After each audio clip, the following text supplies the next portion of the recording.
YouTube ಚಾನಲ್ಗೆ ಪ್ರೀತಿಪೂರ್ವಕ ಸ್ವಾಗತ. ನಾನು ನಾಗೇಶ್ ಶಾನ್ಭಾಗ್. ಮಕ್ಕಳೇ, 6ನೇ ತರಗತಿಯ ಹಿಂದಿನ ಪಾಠದಲ್ಲಿ ಸಂಖ್ಯೆಗಳನ್ನು ತಿಳಿಯುವುದು ಅನ್ನೋದ್ರ ಬಗ್ಗೆ ಸ್ವಲ್ಪ ಅಧ್ಯಯನ ಮಾಡಿಕೊಂಡಿದ್ದೇವೆ.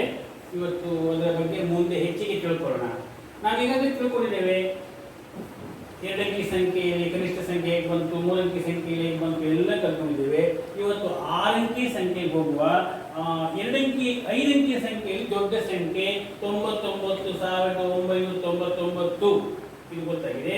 ಇದಕ್ಕೊಂದು ಕೂಡಿಸಿದ್ರೆ 6 ಅಂಕಿಯ ಸಂಖ್ಯೆ ಬರ್ತದೆ. ಇದಕ್ಕಿಂತ ಮೊದಲು ನಾವು 5 ಅಂಕಿ ಸಂಖ್ಯೆಗಳ ಸ್ಥಾನಗಳನ್ನು ತಿಳ್ಕೊಳ್ಳೋಣ. 1ನೇ ಸ್ಥಾನದಲ್ಲಿ ಬಿಡಿ ಇರ್ತದೆ, ಅದು 1 ಬೆಲೆ ಕೊಟ್ಟಿದ್ದೇವೆ. 2ನೇ ಸ್ಥಾನದಲ್ಲಿ 10 ಇರ್ತದೆ, ಅಂದ್ರೆ 1 ಅನ್ನೋದು 10 ಆದಾಗ 1 10ಗಳಾದಾಗ ಅದು 10ರ ಸ್ಥಾನಕ್ಕೆ ಹೋಗ್ತದೆ. ಹಾಗೆ 10 10ಗಳಾದಾಗ ಅದು 100ರ ಸ್ಥಾನಕ್ಕೆ ಹೋಗ್ತದೆ. 100 10ಗಳಾದಾಗ ಅದು 1000 ಸ್ಥಾನ ಆಗ್ತದೆ. 1000 10ಗಳು ಆದಾಗ ಅದು 10,000 ಸ್ಥಾನ ಆಗ್ತದೆ. ಈ ಸಂಖ್ಯಾ ಪದ್ಧತಿಯನ್ನ ನಾವು ದಶಮಾನ ಪದ್ಧತಿ ಅಂತ ಕರಿತೀವಿ. ಯಾಕೆಂದ್ರೆ ಇದೆಲ್ಲವೂ 10 ಆದಾಗ 1, 10 ಆದಾಗ 100 ಆಗ್ತದೆ, 100 10 ಆದಾಗ 1000 ಆಗ್ತದೆ, 1000 10 ಇದನ್ನು ದಶಮಾನ ಪದ್ಧತಿ ಅಂತ ಕರಿತೇವೆ. ಈ ದಶಮಾನ ಪದ್ಧತಿಯಲ್ಲಿ 2 ಕ್ರಮ ಇದೆ. ಒಂದು ಭಾರತೀಯ ಸಂಖ್ಯಾ ಪದ್ಧತಿ, ಇದು ಭಾರತೀಯ ಸಂಖ್ಯಾ ಪದ್ಧತಿಯಲ್ಲಿ ಒಂದು ರೀತಿಯಲ್ಲಿದೆ. ಇನ್ನು ಅಂತಾರಾಷ್ಟ್ರೀಯ ಸಂಖ್ಯಾ ಪದ್ಧತಿ ಅಂತ ಇನ್ನೊಂದಿದೆ. ಇದು ಭಾರತೀಯ ಸಂಖ್ಯಾ ಪದ್ಧತಿ ಮತ್ತು ಅಂತಾರಾಷ್ಟ್ರೀಯ ಸಂಖ್ಯಾ ಪದ್ಧತಿ ಎರಡನ್ನೂ ಒಟ್ಟಿಗೆ ನಾವು ಅಭ್ಯಾಸ ಮಾಡಬೇಕು.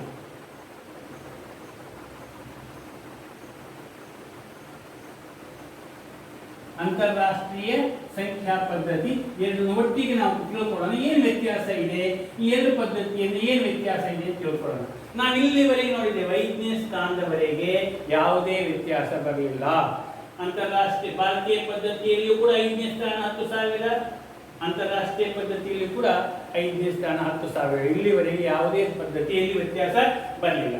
ಇದು 5 ಅಂಕಿಯ ಸಂಖ್ಯೆ ಒಂದನ್ನು ಕೂಡಿಸಿದಾಗ 6 ಅಂಕಿಯ ಸಂಖ್ಯೆ ಬಂತು. ನಾವು ಬಂದಿದ್ದೇವೆ 6 ಅಂಕಿಯ ಸಂಖ್ಯೆ ಹೇಗೆ ಬಂತು ಕೇಳಿದ್ರೆ ಈ ರೀತಿಯಲ್ಲಿ ಬಂದಿದ್ದೇವೆ. ಇದನ್ನು ನಾವೇನು ಹೇಳ್ತೇವೆ, ಭಾರತೀಯ ಪದ್ಧತಿಯಲ್ಲಿ ಲಕ್ಷ ಅಂತ ಕರಿತೇವೆ. 1 ಲಕ್ಷ ಅಂದ್ರೆ 10,000ಗಳು 10 ಆದಾಗ 1 ಲಕ್ಷ ಆಗ್ತದೆ. 10,000ಗಳು 10 ಆದಾಗ 1 ಲಕ್ಷ. 1 ಲಕ್ಷದಲ್ಲಿ 10,000ಗಳಿವೆ. 10,000ಗಳಿವೆ. 1 ಲಕ್ಷದಲ್ಲಿ 10,000ಗಳಿವೆ. ಆದ್ರೆ ಅದನ್ನು ಅಂತಾರಾಷ್ಟ್ರೀಯ ಪದ್ಧತಿಯಲ್ಲಿ ಹೋದಾಗ ಅದನ್ನು ಲಕ್ಷ ಅಂತ ಹೇಳೋದಿಲ್ಲ, 100,000 ಅಂತ ಕರೀತಾರೆ. ಏನ್ ಕರೀತಾರೆ? 100,000. ಈಗ ಅಂತಾರಾಷ್ಟ್ರೀಯ ಪದ್ಧತಿಗೂ ಭಾರತೀಯ ಪದ್ಧತಿಗೂ ವ್ಯತ್ಯಾಸ ನೋಡ್ಕೊಳ್ಳಿ. ಭಾರತೀಯ ಪದ್ಧತಿಯಲ್ಲಿ 6ನೇ ಸ್ಥಾನ ಲಕ್ಷ ಅಂತ ಕರೆದ್ರೆ, ಅಂತಾರಾಷ್ಟ್ರೀಯ ಪದ್ಧತಿಯಲ್ಲಿ ಆ ಸ್ಥಾನವನ್ನ 100,000 ಅಂತ ಕರೀತಾರೆ.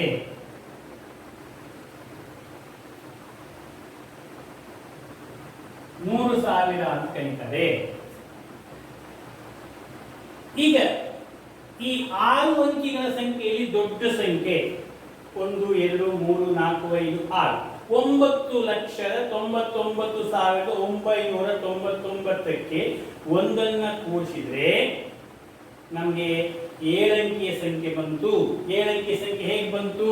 10 0 0 ಆಮೇಲೆ 3 0 ಅಂದ್ರೆ 10 ಲಕ್ಷ. 10 ಲಕ್ಷ 10 ಲಕ್ಷ ಅಂತ ಕರೆದೆವು 7ನೇ ಸ್ಥಾನವನ್ನ. ಬರೆಯುವುದೇ ಹೀಗೆ. ಯಾಕೆ 10 ಲಕ್ಷ ಆಯ್ತು? 1 ಲಕ್ಷ ಅನ್ನೋದು 10 ಸಲ 10 ಆದಾಗ 10 ಲಕ್ಷ ಆಯ್ತು. ಇದನ್ನ ಭಾರತೀಯ ಪದ್ಧತಿಯಲ್ಲಿ 10 ಲಕ್ಷ ಅಂತ ಕರೆದೆವು. ಆದ್ರೆ ಅಂತಾರಾಷ್ಟ್ರೀಯ ಪದ್ಧತಿಯಲ್ಲಿ ಆ ಸ್ಥಾನವನ್ನ ಮಿಲಿಯನ್ ಅಂತ ಕರೆದೆವು. ಮಿಲಿಯನ್. ಈಗ ಇದು 100,000ವು 10ರಷ್ಟಾದಾಗ ಅದು 1 ಮಿಲಿಯನ್ ಆಗ್ತದೆ. 1 ಮಿಲಿಯನ್ ಆಗ್ತದೆ. ಈಗ ವ್ಯತ್ಯಾಸ ನೋಡಿಕೊಳ್ಳಿ. 7ನೇ ಸ್ಥಾನಕ್ಕೆ ಭಾರತೀಯ ಪದ್ಧತಿಯಲ್ಲಿ 10 ಲಕ್ಷ ಅಂತ ಕರೆದ್ರೆ, ಅಂತಾರಾಷ್ಟ್ರೀಯ ಪದ್ಧತಿಯಲ್ಲಿ 7ನೇ ಸ್ಥಾನಕ್ಕೆ ಮಿಲಿಯನ್ ಅಂತ ಕರೀತಾರೆ. ಇದರಲ್ಲಿ ಲಕ್ಷ ಅನ್ನೋದೇ ಇಲ್ಲ. ಇದರಲ್ಲಿ 10,000 ಇಲ್ಲ, ಮಿಲಿಯನ್ ಇಲ್ಲ. ಸ್ಥಾನಗಳು ಅಷ್ಟೇ ಇರ್ತವೆ, ಸ್ಥಾನಗಳಿಗೆ ಹೆಸರುಗಳು ಮಾತ್ರ ವ್ಯತ್ಯಾಸವಾಗಿರ್ತವೆ. ಆಮೇಲೆ ನಾವು 8ನೇ ಸ್ಥಾನಕ್ಕೆ ಹೋದರೆ ಇಲ್ಲಿ 10,99,99,999 ಅನ್ನೋದು 7 ಸ್ಥಾನಗಳ ದೊಡ್ಡ ಸಂಖ್ಯೆ. ಅದಕ್ಕೊಂದು ಕೂಡಿಸಿದ್ರೆ 8 ಸ್ಥಾನದ ಸಂಖ್ಯೆ ಬರ್ತದೆ. ಇದನ್ನ ನಾವು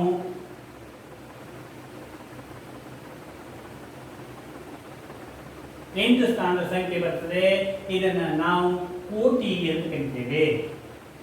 ಕೋಟಿ, 1 ಕೋಟಿ ಹೇಗೆ ಬಂತು? 10 ಲಕ್ಷವು 10 ಲಕ್ಷದ 10ರಷ್ಟು 1 ಕೋಟಿ ಆಯಿತು. ಆದರೆ ಅಂತಾರಾಷ್ಟ್ರೀಯ ಪದ್ಧತಿಯಲ್ಲಿ ಆ ಸ್ಥಾನಕ್ಕೆ 10 ಮಿಲಿಯನ್ ಅಂತ ಕರೀತಾರೆ. 10 ಮಿಲಿಯನ್ ಏನು ವ್ಯತ್ಯಾಸ ನೋಡಿ. 8ನೇ ಸ್ಥಾನಕ್ಕೆ ಕೋಟಿ ಅಂತ ಭಾರತೀಯ ಸಂಖ್ಯಾ ಪದ್ಧತಿಯಲ್ಲಿ, ಅಂತಾರಾಷ್ಟ್ರೀಯ ಪದ್ಧತಿಯಲ್ಲಿ ಅದೇ ಸ್ಥಾನಕ್ಕೆ 10 ಮಿಲಿಯನ್ ಅಂತ ಕರೀತಾರೆ. ಅದಕ್ಕೆ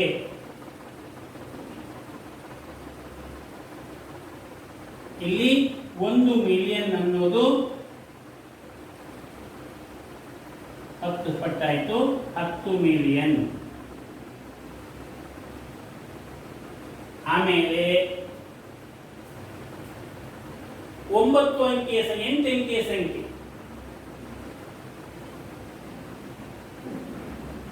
ನಾವು 8 ಅಂಕೆಯ ಸಂಖ್ಯೆಯನ್ನು ದೊಡ್ಡ ಸಂಖ್ಯೆಯನ್ನು ತೆಗೆದುಕೊಂಡ್ರೆ 8 ಅಂಕೆಯ ದೊಡ್ಡ ಸಂಖ್ಯೆ ತೆಗೆದುಕೊಂಡ್ರೆ 9,99,99,999 ಒಂದು ಕೂಡಿಸಿದ್ರೆ 9 ಅಂಕೆಯ ಸಂಖ್ಯೆ ಆಗ್ತದೆ 10 ಕೋಟಿ. ಸಾಕು ಅನಿಸ್ತದೆ ನಿಮಗೆ? 10 ಕೋಟಿ ಅಂದ್ರೆ 1 ಕೋಟಿಯ 10ರಷ್ಟು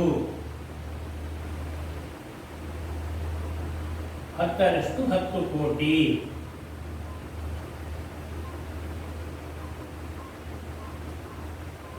ಅದೇ ನಮ್ಮ ಅಂತಾರಾಷ್ಟ್ರೀಯ ಪದ್ಧತಿಗೆ ಆ ಸ್ಥಾನಕ್ಕೆ 100 ಮಿಲಿಯನ್ 100 ಮಿಲಿಯನ್ ಅಂತ ಕರೀತಾರೆ. 100 ಮಿಲಿಯನ್ ಎಂದು ಕರೀತಾರೆ. ಹಾಗೆ 100 ಮಿಲಿಯನ್ ಅಂದ್ರೆ 10 ಮಿಲಿಯನ್ನ 10ರಷ್ಟು 10 ಮಿಲಿಯನ್ನ 10ರಷ್ಟು ಅದನ್ನ 100 ಮಿಲಿಯನ್ ಅಂತ ಕರೀತಾರೆ.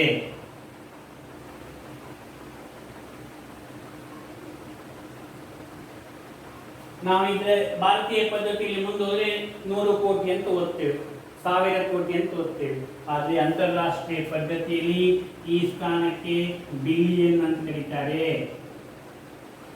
1 ಬಿಲಿಯನ್.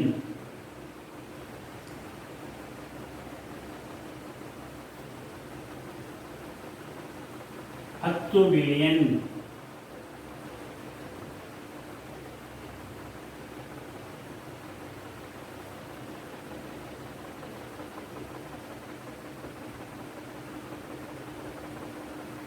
ಈಗ ನಮ್ಗೆ ವ್ಯತ್ಯಾಸ ಗೊತ್ತಾಯಿತು. ಭಾರತೀಯ ಪದ್ಧತಿಯಲ್ಲಿ ಬಿಡಿ 10, 100 ಈ ಘಟಕ, 1000ದ ಘಟಕ, ಲಕ್ಷದ ಘಟಕ, ಕೋಟಿಯ ಘಟಕ ಅಂತ ಹೀಗೆ ಬರ್ತದೆ. ಅಂದ್ರೆ ನಾವು ಭಾರತೀಯ ಪದ್ಧತಿಯಲ್ಲಿ ಅಂಕೆಯನ್ನು ಬರೆದಾಗ ಈ 3 ಸ್ಥಾನಗಳನ್ನು ನೋಟ್ ಮಾಡಿ ಒಂದು ಅಲ್ಪ ವಿರಾಮ ಹಾಕ್ತೇವೆ. ಮುಂದಿನ ಸ್ಥಾನವನ್ನ 2 ಸ್ಥಾನಗಳನ್ನು ಗುಂಪು ಮಾಡ್ತೇವೆ, ಘಟಕ ಅಂತ ಮಾಡ್ತೇವೆ. ಇದನ್ನು 1000ದ ಘಟಕ, 1000ದ ಗುಂಪು ಅಂತ ಕರಿತೇವೆ. ಆಮೇಲೆ ಇದನ್ನ 2 ಸ್ಥಾನಗಳಿಗೆ ಒಂದು ಗುಂಪು ಮಾಡ್ತೇವೆ, ಲಕ್ಷದ ಘಟಕ ಅಂತ ಕರಿತೇವೆ. ಹಾಗೆ ಒಂದು ಅಲ್ಪ ವಿರಾಮ ಹಾಕಿ 100ರ ಘಟಕ, ಕೋಟಿಯ ಘಟಕ ಅಂತ ಮಾಡ್ತೇವೆ. ಈಗ 2 ಸ್ಥಾನಗಳು ಇರ್ತದೆ. ಆದರೆ ಅಂತಾರಾಷ್ಟ್ರೀಯ ಪದ್ಧತಿಯಲ್ಲಿ ಹಾಗಲ್ಲ. ಏನ್ ಮಾಡ್ತಾರೆ? 3 ಸ್ಥಾನಗಳದ್ದೇ ಒಂದು ಗುಂಪು ಮಾಡ್ತಾರೆ. ಇದು ಒಂದು ಘಟಕ, ಇದು 3 ಸ್ಥಾನಗಳ 1000ದ ಘಟಕ, 3 ಸ್ಥಾನಗಳ ಮಿಲಿಯ ಘಟಕ, ಆಮೇಲೆ ಇಲ್ಲಿ 3 ಸ್ಥಾನ ಬರ್ತದೆ 100 ಬಿಲಿಯನ್ ಅಂತ, ಇದು ಬಿಲಿಯನ್ ಘಟಕ. ಹೀಗೆ ಮಾಡ್ತಾರೆ.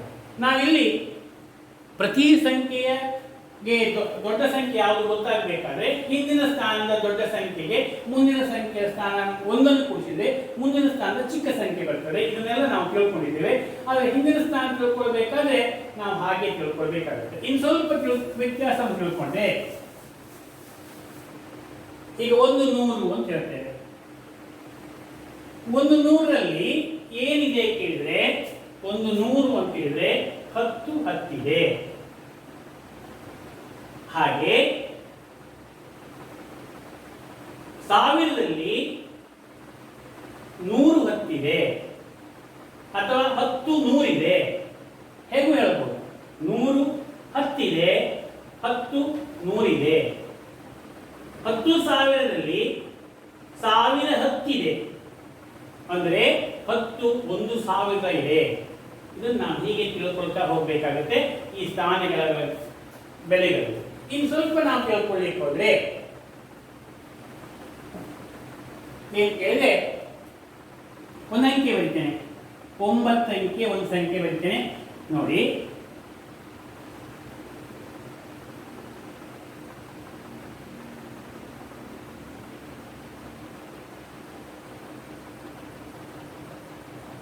ಒಂದು 2 3 4 5 6 7 8 9 ಅಂಕೆ ಸಂಖ್ಯೆ.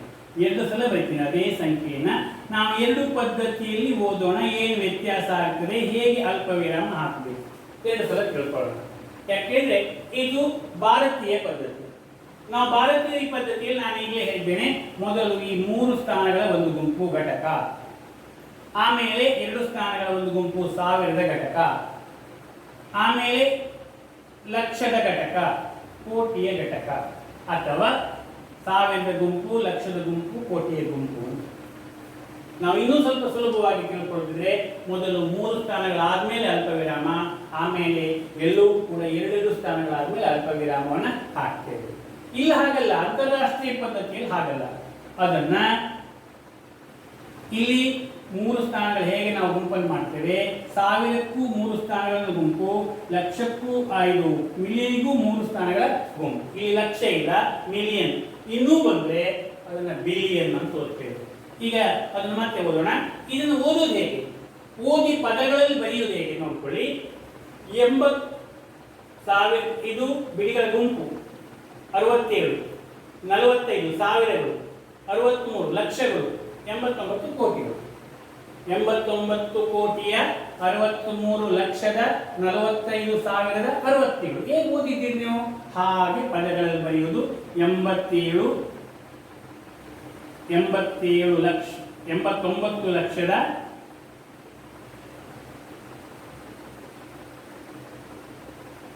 89 ಕೋಟಿ ಆಗಬೇಕು. 89 ಕೋಟಿಯ 63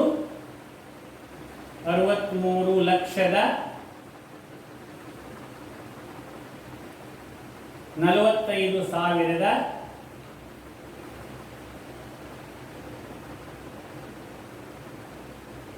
67. ನಾವೇನು ಓದಿದ್ದೇವೆ ಆಗ ಅದನ್ನೇ ಬರೆಯುವುದು ಪದಗಳಲ್ಲಿ.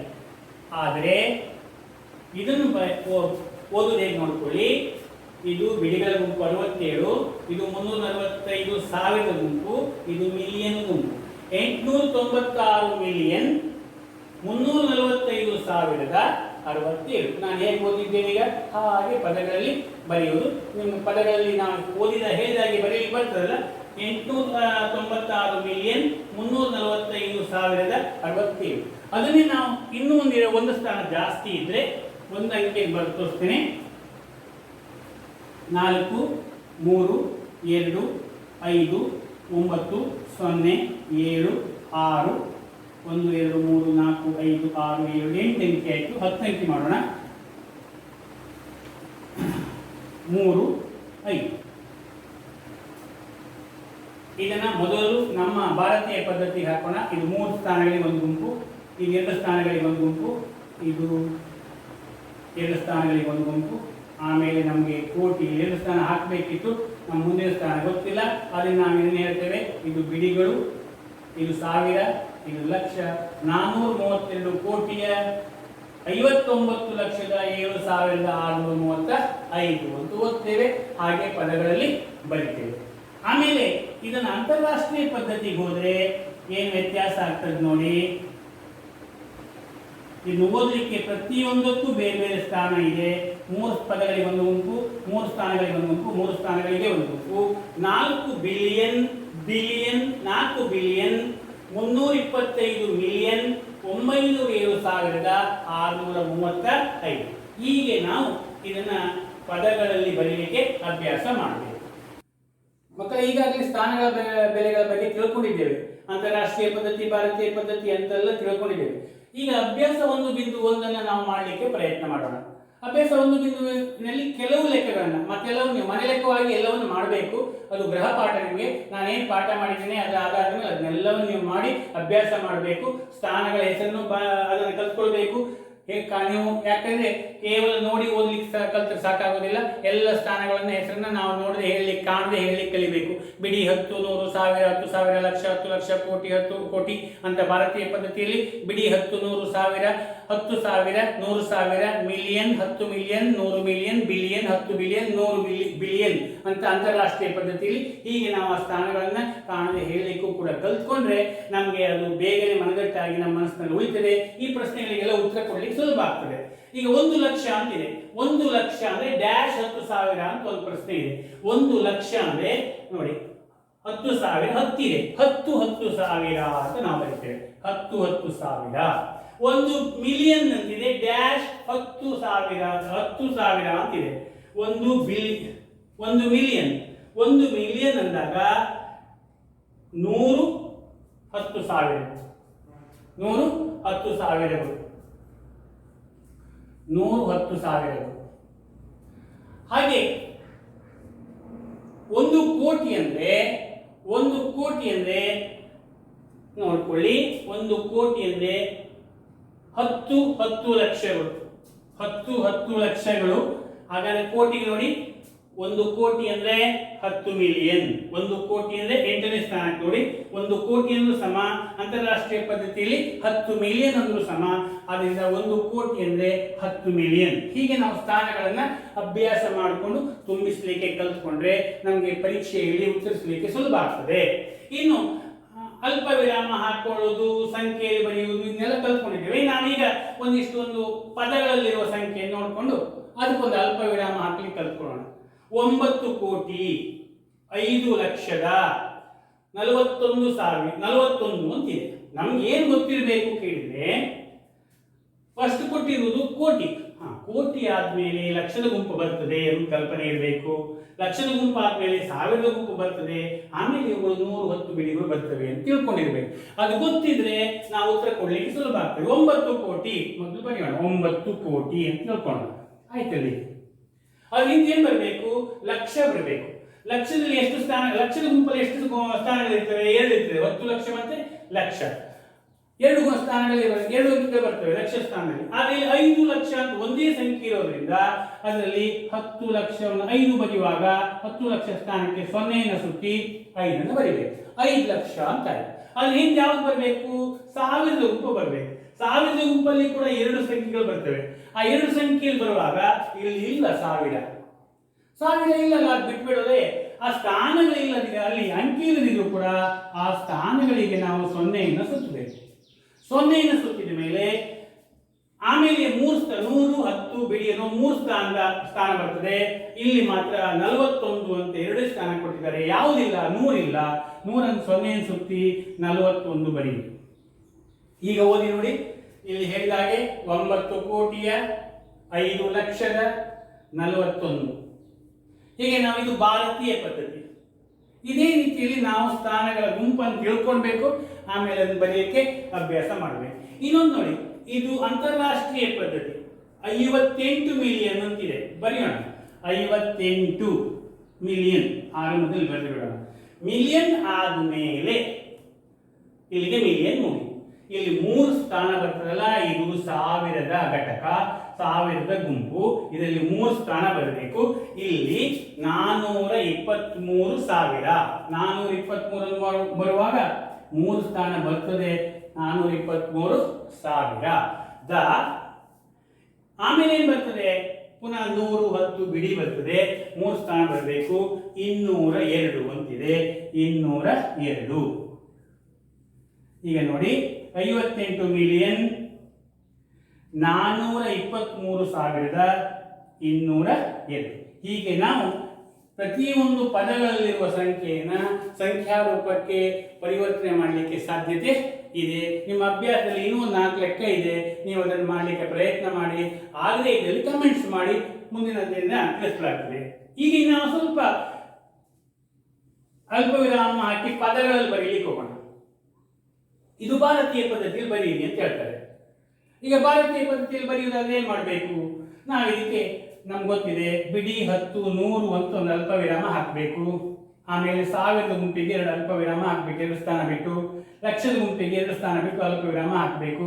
ಇದು ಬಿಡಿಗಳು 3 ಸ್ಥಾನಗಳ ಇವುಗಳ ಗುಂಪು, 100 10 ಬಿಡಿಗಳ ಗುಂಪು, ಆಮೇಲೆ 1000 ಗುಂಪು, ಆಮೇಲೆ ಲಕ್ಷದ ಗುಂಪು, ಕೋಟಿಯ ಗುಂಪು. 9 ಕೋಟಿಯ, ಹಾಗೆ ಪದಗಳಲ್ಲಿ ಬರೀ 9 ಕೋಟಿಯ 99 ಲಕ್ಷದ 1000 ಇಲ್ಲ 46 ಏನ್ ಬಂದಿದ್ದೇವೆ? 9 ಕೋಟಿಯ 99 ಲಕ್ಷದ 46 ಅಂತ ನಾವು ಭಾರತೀಯ ಪದ್ಧತಿಯಲ್ಲಿ ಇದು ಅಲ್ಪ ವಿರಾಮ ಹಾಕಿ ಬರೆದಿದ್ದೇವೆ. ಇದನ್ನು ಭಾರತೀಯ ಪದ್ಧತಿಯಲ್ಲಿ ಮಾಡಲಿಕ್ಕೆ ಪ್ರಯತ್ನಿಸೋಣ. ಮೊದಲು ಬಿಡಿ 10 100 ಅಲ್ಪ ವಿರಾಮ, ಆಮೇಲೆ 1000 ಗುಂಪು, ಲಕ್ಷದ ಗುಂಪು, ಕೋಟಿ, ಕೋಟಿ ಲಕ್ಷ 1000 ಬಿಡಿಗಳ ಗುಂಪು, ಅಂದರೆ 100 10 ಬಿಡಿ. ಈಗ ನೋಡಿ, 7 ಕೋಟಿಯ 89 ಲಕ್ಷದ 21,092 ಇದು ಭಾರತೀಯ ಪದ್ಧತಿ. ನಾವು ಅದೇ ರೀತಿಯಲ್ಲಿ ಹೇಳಿದ ಹಾಗೆ ಅವುಗಳನ್ನ ಪದಗಳಲ್ಲಿ ಬರೆದ್ರೆ ನಮ್ಮ ಕೆಲಸ ಮುಗಿತದೆ. ಅಲ್ಪ ವಿರಾಮ ಹಾಕೋದು, ಪದಗಳಲ್ಲಿ ಬರೆಯುವುದು. ಅಕಸ್ಮಾತ್ ಇಂಥದ್ದೇ ಇನ್ನೊಂದು ಸಂಖ್ಯೆನ ಅಂತಾರಾಷ್ಟ್ರೀಯ ಪದ್ಧತಿಯಲ್ಲಿ ಬರೀಲಿಕ್ಕೆ ಕೊಟ್ಟರು, 2 ಕ್ರಮದಲ್ಲಿ ಬರೀರಿ ಅಂತ ಹೇಳಿದರು. ಆಗೇನು ಮಾಡಬೇಕು? ಅಂತಾರಾಷ್ಟ್ರೀಯ ಪದ್ಧತಿಯಲ್ಲಿ ಬಿಡಿ 10 100 ಸ್ಥಾನಕ್ಕೆ ಅಲ್ಪ ವಿರಾಮ, 1000 10,000 100,000ಕ್ಕೆ ಅಲ್ಪ ವಿರಾಮ, ಮಿಲಿಯನ್ 10 ಮಿಲಿಯನ್. ಅಂದ್ರೆ ಇದರಲ್ಲೆಲ್ಲ ಏನು ಸುಲಭ, ಬಾರ 3 ಸ್ಥಾನಕ್ಕೆ ಅಲ್ಪ ವಿರಾಮ ಹಾಕಿದ್ರೆ ನಾವು ತಿಳ್ಕೊಳ್ಬೇಕು. ಮಿಲಿಯನ್ ಗುಂಪು, 1000 ಗುಂಪು, ಇವುಗಳು 100 10 ಬಿಡಿಗಳ ಗುಂಪು. ಈಗ 99 ಮಿಲಿಯನ್ 900,046 ಇದು ಅಂತಾರಾಷ್ಟ್ರೀಯ ಪದ್ಧತಿ. ಇದನ್ನು ನಾವು ನೋಡಿದ್ರೆ ಬಿಡಿ 10 100 ಅಲ್ಪ ವಿರಾಮ, 1000 10,000 100,000ಕ್ಕೆ ಅಲ್ಪ ವಿರಾಮ, ಮಿಲಿಯನ್ 10 ಮಿಲಿಯನ್. ಈಗ 78 ಮಿಲಿಯನ್ ಗುಂಪು, ಇದು 1000 ಗುಂಪು 921,000, 71 ಮಿಲಿಯನ್ 921,092. ಹೀಗೆ ಅಭ್ಯಾಸದ ಎಲ್ಲ ಲೆಕ್ಕಗಳನ್ನ ಅಭ್ಯಾಸ ಮಾಡುವ ಅಂತ ಹೇಳ್ತಾ, ನಿಮ್ಗೇನಾದ್ರೂ ಅನುಮಾನ ಇದ್ರೆ ಕಮೆಂಟ್ಸ್ ಮಾಡಿ. ಹಾಗೆ ಇವತ್ತಿನ ಈ ಪಾಠವನ್ನು ಇಲ್ಲಿಗೆ ಮುಕ್ತಾಯ ಮಾಡೋಣ.